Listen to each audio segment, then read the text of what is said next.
원장님들 지금 보고 계신 분도 그렇고 저도 마찬가지고 우리는 결국에는 높은 소득, 즉 돈을 많이 벌고 싶어 합니다. 자, 모든 사람이 그렇죠. 그런데 이 돈을 잘 벌기 위해서는 어떤 게 그럼 필요할까요? 자, 여러 가지가 있지만 정말로 와닿는 것, 즉 자, 일단 저희가 10만 원에서 100만 원, 그리고 1000만 원, 월 1000만 원까지 가는 여정에서 가장 중요한 부분을 설명드리도록 하겠습니다. 자, 바로 고객의 문제를 해결해 주는 겁니다. 고객의 문제를 해결해 주는 거에만 집중을 하면은 월 1000까지는 충분히 1년 안에 달성할 수 있습니다. 학원으로 보면은 결국 뭡니까? 학생이 학원에 왜 오죠? 성적이 낮다든지. 자, 그래서 성적을 올리는 게 문제를 해결해 주는 거죠. 자, 우리가 배관공 아저씨를 왜 부릅니까? 뭔가 막혔기 때문에. 그죠? 그 막힌 부분을 해결하기 위해서 배관공 아저씨를 부른 거 아닙니까? 그죠? 근데 그분이 해결을 못하면은 돈을 줄 수가 없죠. 결국 돈을 버는 원리는 어떤 특정 사람이 문제가 있는데 그 문제를 빠르게 해결하는 게 끝입니다. 그러니까 얼마나 빠르고 효율적으로 이 문제를 해결해 주느냐에 따라서 달라지는 것이죠. 자, 근데 그 문제가 어려우면 어려울수록, 그 문제를 해결할 사람이 적으면 적을수록 그 금액이 비싸지는 거죠. 변호사 같은 직업이 여기에 해당되겠죠. 난이도는 높은데 공급이 다른 산업보다는 적기 때문에 그 수익료가 굉장히 비싼 것이죠. 자, 그래서 우리가 스마트 스토어를 하든지 학원을 운영하든지 어떤 사업을 하든지 간에 아이템 자체가 중요한 게 아닙니다. 결국은 그 아이템으로 구매를 하는 그 사람이 어떤 만족감을 느낄 수 있는지, 여기에 포인트를 맞춰서 좋을 것 같습니다. 학원으로 다시 설명을 드리면 성적을 높이는 것도 중요하지만 맨 처음에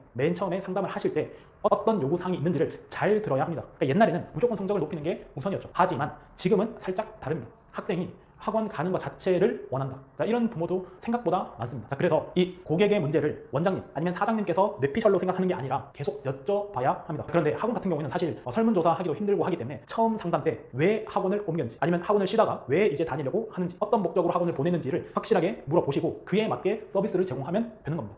저희 선생님들 중에서 이 학생이 지금 1년째 다니고 있는데 성적이 오르지 않는다, 엄청 걱정을 하시거든요. 이게 돈 낭비가 아닌지. 자, 그런데 처음엔 저도 그렇게 생각을 했는데 전혀 아니에요. 그 부모님은 이 학생이 학원에 즐겁게 다니는 것 자체를 굉장히 중요시한 분이었거든요. 자, 그래서 3년 동안 다니다가 졸업을 했습니다. 자, 이런 식으로 진짜 그 분의 어떤 니즈가 뭔지, 핵심 문제가 뭔지를 잘 고민을 해보고 어떤 사업이라도 하면은 월 1000까지는 우리가 충분히 노려볼 만한 구간이라고 생각을 합니다.